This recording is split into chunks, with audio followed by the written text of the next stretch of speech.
7.4 to 7.5, quiz review, geometry block. The triangle proportionality theorem says that if we have a line, like TU here, that is parallel to one of the triangle sides, it divides these two sides proportionally. So that could mean that these side lengths are 3 and 5 and 3 and 5, and it could mean that they're 3 and 5 and 6 and 10, for example. Then there's a scale factor that this is doubled as it goes across the way. So we can set this up almost like cross multiplication of two ratios. Here's one of the problems from the activity from yesterday. If we just draw a line, we can set up two fractions. The problem asks what is dg, so let's call that x and cross multiply accordingly. 40 times 24 is 960, divide by 32, you get 30. And there's your answer.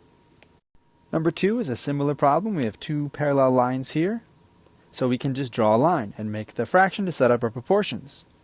So this becomes 8 over 10 is equal to 5 over x, because they're asking for Rn, which is this distance here. So the trick is that you can do 8 over 10 is equal to 5 over x, or 8 over 5 is equal to 10 over x, whichever is more convenient. That's why I just draw the line and write the fractions. So 8x is 50, and if you divide, you get 6.25. Going back to the triangle proportionality theorem, though, the converse is also true. And here on the right is an example problem of how we would use this. We would say that x over 36 is equal to 51 over 54. Or x over 51 is equal to 36 over 54. Both work.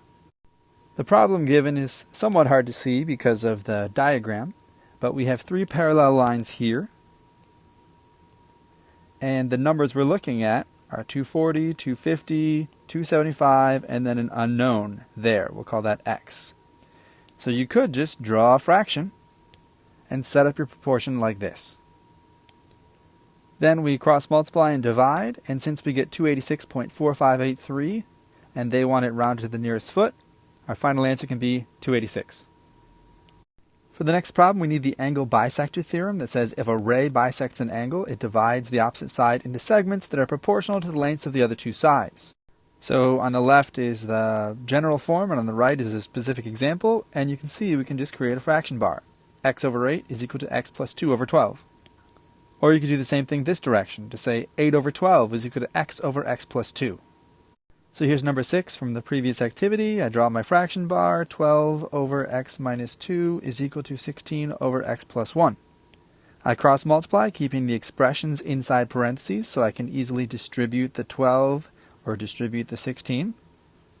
Remember that negative stays with the 2, so it becomes 16x minus 32 on the right. I can move the x over, move the numbers over, divide. X is equal to 11 here. Of course, you're not done, because if x equals 11, they want to know the length of each segment. So you'd plug that in here. 11 minus 2 is 9. There's one of your answers. 11 plus 1 is 12, and there's your other answer. So you have to read carefully what the question is asking. Another example of an angle bisector. We can just draw a fraction bar right here. We get 6 over 9 is equal to y minus 1 over 2y minus 4. We set up our cross multiplication. We distribute. We'll move the y's to the left. We'll move the numbers to the right. Divide by 3, and y is equal to 5. But again, they want to know the lengths of CD and AD. So you plug that in here and there. 5 minus 1 is 4, so that's one of your answers. And 5 times 2 is 10, minus 4 is 6, and there's your other answer. In 7.5, we're covering scale drawings. So this is a scale model from Zoolander.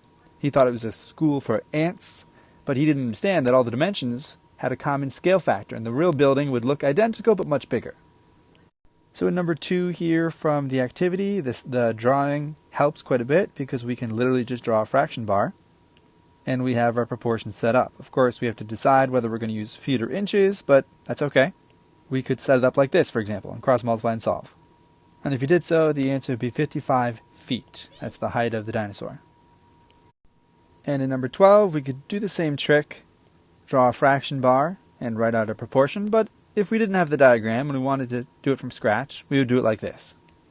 Your two options are to set up your proportions as height over height equals shadow over shadow, and make sure that you keep the units for pole on the top for both and Jenny on the bottom for both, or vice versa. Or you could compare height to shadow for the pole and height to shadow for Jenny. Both of these will give you the same missing length. I would probably just stick with the original diagram and draw it like this.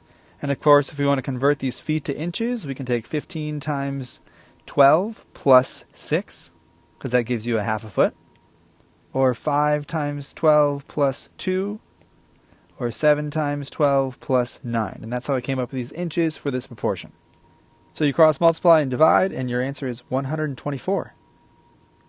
If you wanted to convert that to feet, you would divide this by 12, and you'd have 10 feet, and there's some left over, and so that's 4 inches left over exactly.